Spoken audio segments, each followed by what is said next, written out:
I just want to introduce Charles Cantella, who's my guest today, and Charles is going to tell us a little bit about himself.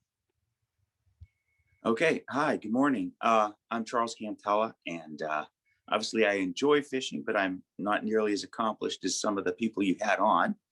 Um, I recognize some of the names when I went through and watched your other videos and things like that. And Josh Miller giving the good advice to fish with somebody better than you. Thank you, Josh. Everybody is better than me. But I did notice that everybody has a hat when they're on your show. And in fact, one of your first or second guests made a big point of it. So I went out and got myself a fishy hat. Oh, cool. So there you go. You get yourself a little muskie on there from the Muskegum College over in Ohio. Cool. What I need to figure out is how to get one of those knit hats that you wear. But what I do, I tend to write. I write for the Pennsylvania Angler and Boater. Those are more serious or how-to kind of things. I do a little bit of fun writing and got a couple books here that are dirt cheap on to get the Kindle. Show us those books. Yeah, show us what they're called. All right, so we've got Fins of Greens and Touch of Gray. Okay. We were gonna go with 50 Shades of Grayling, but we figured we'd get sued, or the wrong demographic would all of a sudden be purchasing this. There is no deviant sex in my books. So most of the folks I've had have been Tenkara anglers. Okay. Okay. Just because that's the kind of the circles that I run in, but sure. Charles is not, right? You've never done Tenkara before, have you? I have not, and I've got questions. So Tenkara, from what I understand, you've got a rod, and then you have a line that's affixed to that, and really it's reaching and just however you can get to with that. My guess is that you probably do more subsurface fishing with it, but I could be wrong. But my question is what's the difference between a Tenkara and fixed line angling? Okay, so Tenkara is fixed. For anyone who might be watching this because they know you, maybe they don't know about Tenkara. So okay. It's a traditional fly fishing method from Japan. Specifically, it was it's a historic method that was probably like a commercial fishing method back in the day. Mm-hmm. People would go off into the mountains, catch fish, bring them back into town, sell them, that kind of thing. Then somewhere in the 1900s, it transitioned to a sport fishing method, where people started to do it for fun rather than just for subsistence. So the rods are telescoping rods. I don't have one handy right now, but it could be up to 13, 14 feet. 12 foot would be an average. Okay. What a lot of folks use, depending on the streams you're fishing. And the line, like you say, attaches right to the tip of the rod, without a reel. So to answer your question so that's a fixed line, right? The line is fixed to the rod. You can't change the length. The difference in Tenkara versus fixed line is that Tenkara specifically, to use it in I guess the purest sense would be mountain stream trout fishing. Okay. In certain ways, like you would fish subsurface mostly, and there are different manipulation techniques that you would use, and all different anglers are going to do it different ways. Sure. For specifically mountain stream trout fishing. So if you take that fixed line rod, that Tenkara rod, and use it to say fish for bluegills in a pond, you're not technically doing Tenkara because you're not in a mountain stream trout fishing. I see. Yeah. I see.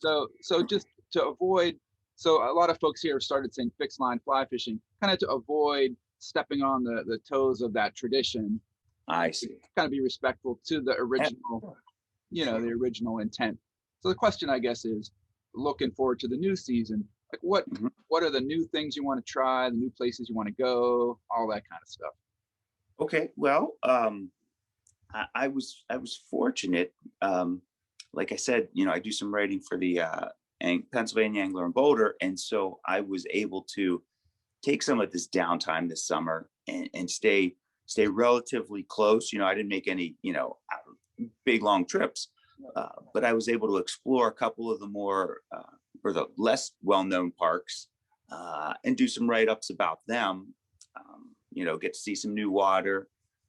What was I going to say?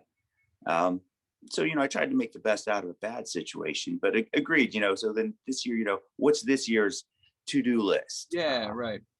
And so I think I'm really going to focus on getting a carp on a fly. I know all your purists out there are just like, oh my God, what is this guy talking about? But I mean, you can't look past the numbers. What are the chances of you catching a 10-pound trout in Pennsylvania versus a 10-pound carp? So like I said, just trying to expand my my bandwidth, if you will. It's not all the trouts and the basses of the world. For your fly fishing, are you primarily a trout guy, bass? Like, what do you?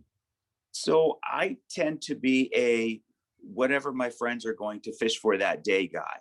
And a lot of people I fish with, they like to be trout guys, and I give them a hard time. I mean, I don't say they're trout snobs, but they're kind of like, well, if I have the opportunity to fish for trout, like, early spring, things like that, we can always fish for bass in the summer. And then the summer rolls around and they're like, yeah, I don't want to go fishing. So I go find other people to fish with. I did the lower Yacht last summer, and yeah, we got a ton of smallmouth down there. And I mean, nothing was huge, but it was interesting the way our guide sort of tallied, the catch. Because, usually like, I caught 8 trout, I caught this.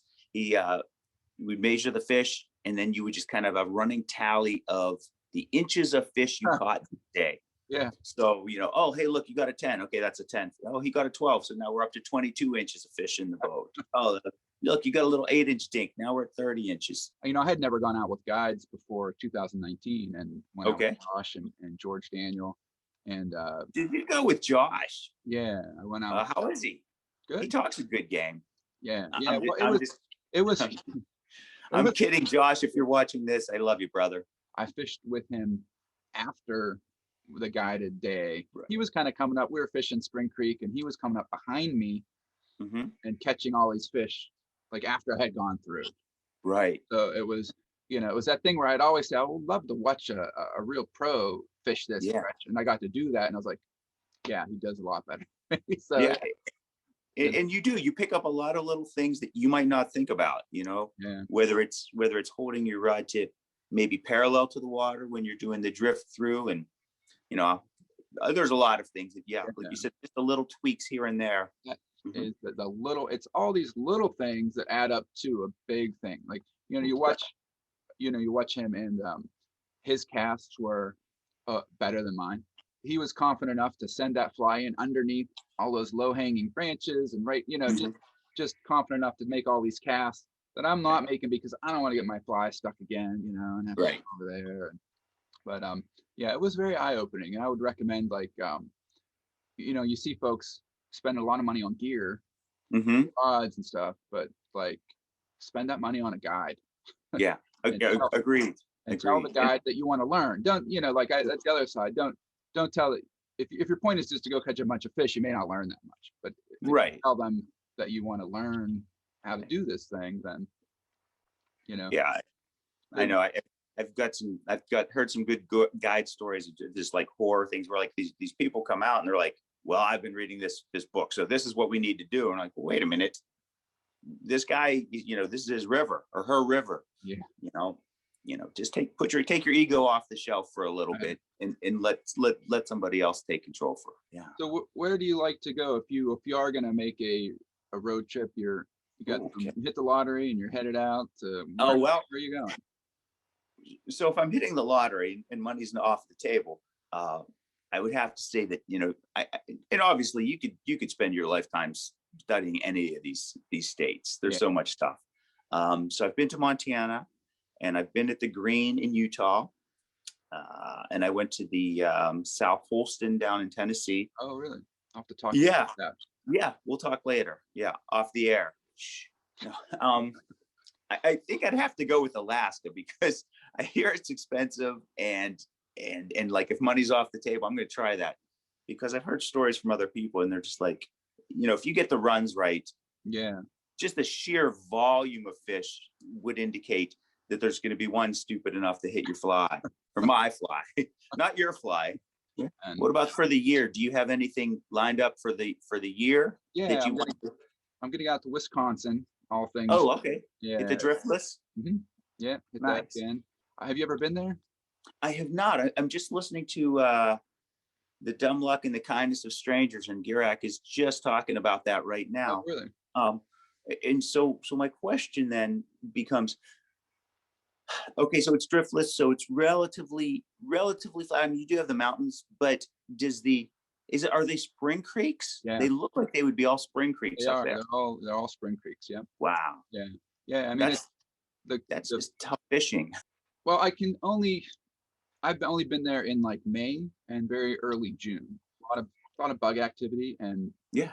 like fish rising and just swinging wet flies and things like that. The fish are Okay. nailing wet flies. Right. So it can be pretty, I don't want to say easy, but I imagine at times it gets a lot harder, you know. I want to do the Holston. I keep looking at maps and like how long does it take to get there. The thing that keeps me from going there is that the dams and the idea of worrying about water, you know, the electrical generation and Yeah, the generation is kind of odd because I guess they don't tell you until like, is it the day before or 24 hours in advance? So, you know, you hate to get down there and be like, wait a minute, you're running it, whatever, CFS. I don't know. I did go to the South Pole. good time. It was, you know, we went with a guide and everything like that. Apparently he was borrowing somebody else's boat because his was, you know, fiberglass was getting banged up. And our guide sort of felt the need to tell everyone else on the river, hey, if you don't recognize me on the boat, it's because I borrowed my friend. It's getting fixed. I'm going, oh my God. And yeah, I guess we could probably tell the story. So he said, well, what's your name? He's like, yeah, they call me Scooter. They call you Scooter. He's like, well, for a while I got into some trouble and I wasn't allowed to drive a car. So I was driving a scooter. So they called him Scooter. I said, oh, well, that's interesting. He goes, yeah, it kind of sucked during deer season. She's like, I have my rifle on my back, bright orange suit. I'm tooling around along the berm of the road. Everyone's calling the cops. Like, there's a guy with a rifle along the road. It's like, oh, that's just Scooter. He's on his way to go hunting. You held up your books earlier, and yeah, in case folks are interested, what kind of books are they? No, these are more humorous and a little more, you know, not to toot my own horn. I'm going to totally toot the horn that somebody else tooted for me. They said they referred to me as McManus, and I'm like, oh my God, that's amazing. So they're kind of humorous. I've got some stories about taking my kids fishing. I've got stories about, you know, you're doing everything, you know, you planned everything out, and then thing after thing after thing, domino effect goes wrong. Because there's better writers than me. There's better fisher than me. There always is. There always is, right? The internet will prove you. Exactly. You need you're going out. You can take one fly with you. You know, you go and pick whatever, you know, you're fishing for bass or trout or whatever you want. But what fly is like indispensable for you? I'm going to probably go with a black or an olive green woolly bugger. You're headed out fishing and you're putting some music on. What are you listening to? Oh, geez, that is a tough one. I kind of want to stay hip and relevant to the kids and, you know, the nephews and the nieces, so that they're like, yeah, Dad, no, that person, whatever. This year, you know, ever since Eddie Van Halen passed, I have been going back listening to some Eddie Van Halen and stuff like that.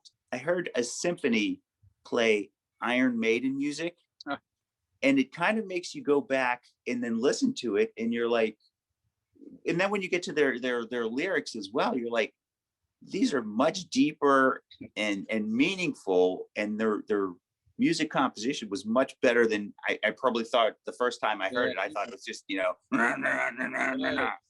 and it's not. There's a lot more layers to it. Before we sign off officially, do you have any last comments you'd like to make to folks? You know? No, man, it's been a rough year for everybody. My friend Steve Ramirez has a good saying, and he may have stolen from somebody else. You know, just be kind. We're all just walking each other home. Yeah. Thank you.